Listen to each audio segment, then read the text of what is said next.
Diz assim o texto hebraico, versículo 19 do segundo livro dos Reis, capítulo 5. Vayomer lo, ler leshalom, vayeler meito kivrat aretz. E ele lhe disse, vai em paz. E foi-se dele a uma pequena distância. Nós estamos aqui diante de um texto muito importante, porque nós queremos abordar um tema que realmente surge a partir da leitura deste texto, e nós o intitulamos O Poder de um Testemunho e a Força de uma Ilusão. Esse texto fala acerca de Naamã, chefe do exército do rei da Síria, um homem grande, poderoso diante do seu Senhor e de muito respeito, um homem que através dele o Senhor havia dado livramento aos sírios, porém esse homem era leproso. Embora fosse um homem valoroso, ele era leproso. E então aconteceu nesta luta que havia pela hegemonia entre Síria e Israel, aconteceu de uma jovem ter sido levada de Israel para a casa do general Naamã, e esse homem que Deus havia dado livramento aos sírios através dele, sendo ele leproso, a moça, quando o viu, disse de um modo assim tão inusitado: ah, se o meu Senhor estivesse diante do profeta que está em Samaria, ele o restauraria da sua lepra. Nós vemos aqui uma jovem que agora estava na condição de escrava, uma jovem que agora estava na condição de domínio. Ela estava numa condição em que perdera a sua cidadania e estava numa terra estrangeira, e ali ela deu um testemunho falando acerca do Deus Todo-Poderoso que estava em Israel e que realizava coisas maravilhosas através dos instrumentos que Deus escolhia para usar. E nesse momento da história do povo de Israel, um profeta que estava em eminência, um profeta que estava em destaque, um profeta que estava sendo usado por Deus, chamava-se Eliseu. E Eliseu, um homem segundo o coração de Deus, um homem que estava numa condição muito boa diante de Deus, porque sendo sucessor de Elias, estava tendo as suas grandes experiências. E quando essa moça testemunha, quando essa moça leva esse conhecimento de que havia lá em Samaria um profeta de Deus, um homem de Deus, que Deus através dele estava fazendo sinais e maravilhas e prodígios, o sobrenatural estava invadindo o natural e coisas estranhas e maravilhosas estavam acontecendo, esse testemunho entra no coração de Naamã, e Naamã então notificou ao rei da Síria. E o rei da Síria imediatamente disse: vai, anda, e enviarei uma carta ao rei de Israel. E foi e tomou na sua mão 10 talentos de prata e 6.000 siclos de ouro e 10 mudas de vestidos, e levou a carta ao rei de Israel, dizendo: logo em chegando a ti esta carta, saiba que eu te enviei Naamã, meu servo, para que o restaures da sua lepra. Ora, quando Naamã sai com a sua comitiva, leva ali aqueles presentes que, traduzindo na nossa linguagem contemporânea, 340 quilos de prata, mais 68 quilos de ouro e, obviamente, roupas finíssimas de primeira classe, imediatamente o rei de Israel, quando recebe lá em Israel essa comitiva que vinha da Síria, ele pensou no seu coração que estava acontecendo alguma coisa errada. E ele ficou muito indignado, ele ficou muito triste, porque pensou que o rei da Síria estava procurando uma ocasião contra ele para assim então ter mais um conflito. E ele ficou muito desesperado e acabou rasgando seus vestidos e disse ao general sírio: sou eu Deus para matar e para vivificar? Para que este envie a mim para eu restaurar a um homem de sua lepra? pelo que deveras notai, peço-vos, e vede que busca ocasião contra mim. Mas acontece que Eliseu, o homem de Deus que estava lá em Samaria, e ele então ouve aquela notícia, diz o texto sagrado que Eliseu não ficou muito satisfeito com aquela atitude do rei de Israel. E então o Eliseu mandou perguntar ao rei: por que rasgaste os teus vestidos? Deixa ouvir a mim e saberá que há profeta em Israel. Ora, nós vemos aqui um quadro que se configura diante de nós, que certamente deve ter alegrado o coração de Naamã. E Naamã então sai em direção à casa do profeta, sendo que o profeta, quando Naamã chega à porta de sua casa, ele veio com seus cavalos, com o seu carro e parou à porta da casa de Eliseu. Então Eliseu lhe mandou um mensageiro dizendo: vai, lava-te 7 vezes no Jordão, e a tua carne te tornará e ficarás purificado. Naamã ficou muito indignado com esta situação. Naamã ficou muito triste porque ele fez na sua imaginação uma descrição do modo através do qual Deus iria curá-lo.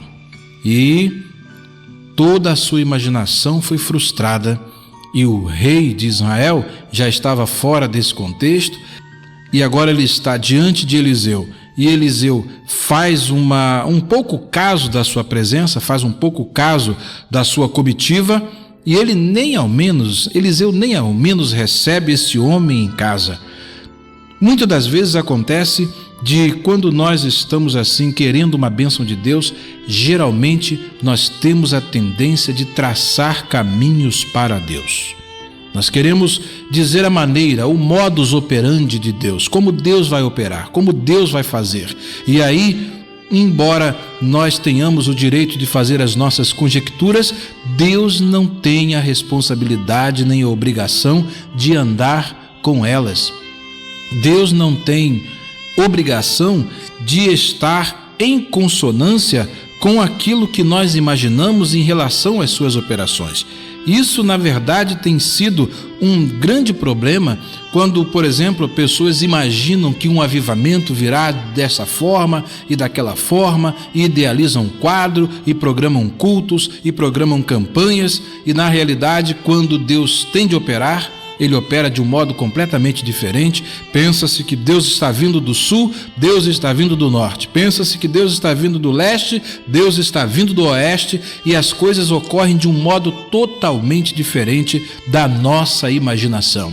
Assim aconteceu com aquele homem. Ele imaginava consigo: bem, segundo o meu pensamento, eu deveria ficar diante do homem de Deus, e o homem de Deus então levantaria suas mãos, tocaria no leproso, e ele então ficaria curado da sua lepra. Ele invocaria o nome do Senhor, pediria a bênção, e eu ficaria curado da minha lepra. Mas agora ele me manda lavar-me no Rio Jordão.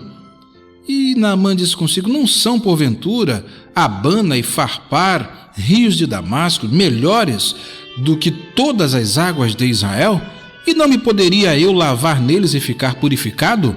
Aconteceu, porém, que o profeta de Deus, usado por Deus, estabeleceu que ele deveria lavar-se no Rio Jordão, e a bênção dele estava exatamente em obedecer às prescrições de Deus.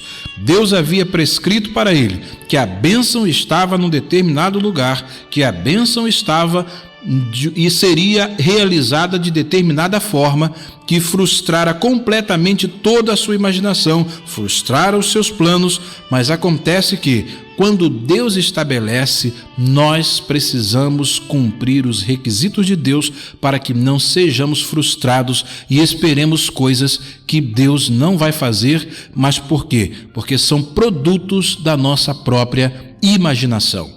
E esse quadro então descortina para nós que nós devemos permitir que Deus haja conforme a sua própria vontade. O Naamã, nosso de cada dia, nos ensina que nós temos a tendência de traçar caminhos para Deus. Esse sempre foi o problema do povo de Deus: tentar traçar caminhos para Deus em vez de deixar Deus traçar caminhos para ele. Mas acontece que existem pessoas que são usadas por Deus para nos tirar de muitas enrascadas e de muitos problemas. E então os servos de Naamã entram no contexto e dão um conselho para ele, para que ele seguisse as orientações do profeta. E eles disseram com muito carinho, com muito respeito ao seu senhor, e disse: meu pai, se o profeta te disser alguma coisa grande, porventura não a farias? Quanto mais dizendo-te ele: lava-te e ficarás purificado. E então Naamã desceu e mergulhou no Jordão 7 vezes, conforme a palavra do homem de Deus, e a sua carne, dizem as Escrituras Sagradas, ficou como a carne de um menino, e ele ficou purificado.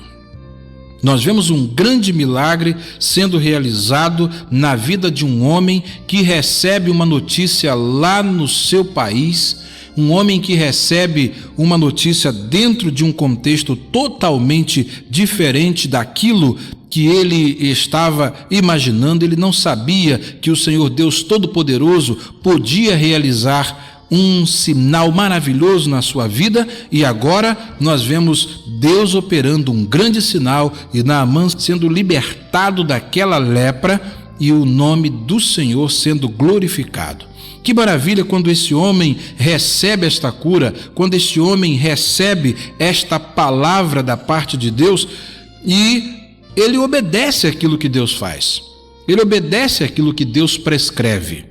Nós vemos que o grande problema e a grande dificuldade de muitos de nós é que não estamos querendo fazer aquilo que Deus prescreve. Nós estamos querendo inventar as coisas da nossa própria cabeça. Queremos fazer as coisas segundo o nosso próprio modo de pensar. Mas acontece que, nesse contexto específico, nós vemos aqui um homem que abre o coração para obedecer aquilo que Deus havia ordenado. A bênção estava num lugar que ele jamais poderia imaginar. A bênção viria de um modo que ele jamais poderia imaginar. Ele pensou uma coisa e Deus fez outra totalmente diferente. Ele pensou que o homem de Deus se colocaria diante dele e faria uma oração e tocaria no leproso e invocaria o nome do Senhor seu Deus e ele ficaria purificado. Mas Deus fez completamente diferente.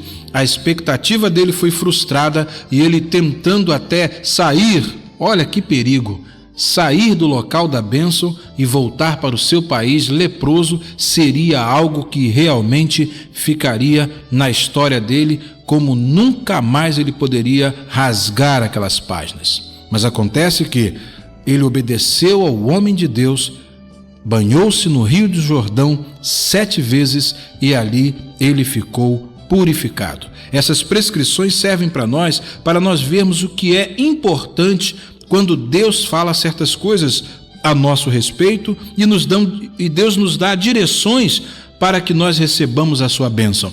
As inovações que a igreja contemporânea tem feito para poder receber a bênção de Deus, elas não são obrigatoriamente, elas não devem ser seguidas pelo nosso Deus.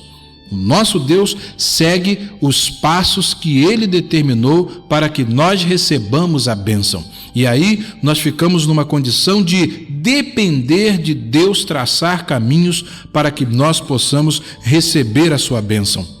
E Naamã recebeu um grande desafio, mas passou no teste porque abriu o coração e deixou Deus fazer a obra conforme Deus queria que a obra fosse feita.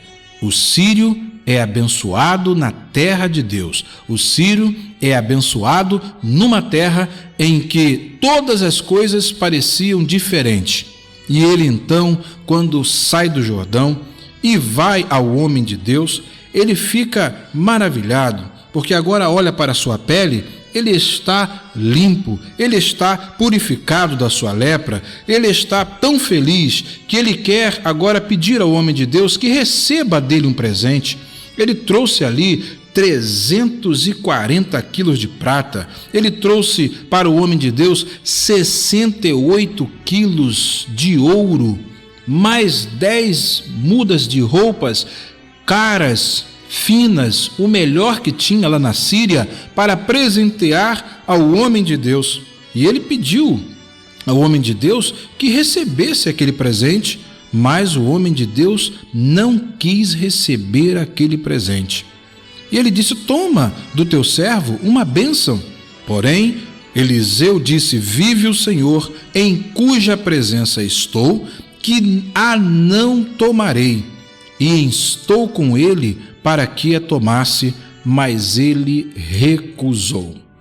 E disse Naamã: seja assim, contudo, desce a esse teu servo uma carga de terra de um jugo de mulas, porque nunca mais oferecerá este teu servo holocausto, nem sacrifício a outros deuses, senão ao Senhor. E ele estava mostrando aqui, nesse episódio, um sinal de conversão. É interessante que quando Jesus faz menção a este homem, diz que na Síria não era ele o único leproso. Naquele tempo não era ele o único leproso, mas Deus se lembrou de Naamã. Deus viu a Naamã porque Deus tinha um plano na vida de Naamã. Não foi uma coisa casual, aconteceu porque Naamã já era um escolhido de Deus para que Deus operasse esse grande sinal na sua vida e esse sinal ficasse registrado na história das Escrituras Sagradas para orientação nossa de que Deus está com seus olhos fitos e aqueles que estão marcados por Deus, onde quer que eles estejam, Deus cria circunstâncias, Deus cria situações para que eles cheguem ao conhecimento do verdadeiro Deus. E aquele testemunho daquela moça fica em evidência porque ela deu um testemunho de que havia na sua terra um homem de Deus, e esse homem de Deus estava ali em Samaria esperando da parte de Deus alguma coisa para fazer em benefício daquele homem chamado Naamã. E quando Naamã chega naquele lugar, recebe a bênção de Deus, Naamã então agora volta para a sua terra e pede até perdão porque ele teria de fazer uma ação pro forma. Mas o seu coração já estava mudado.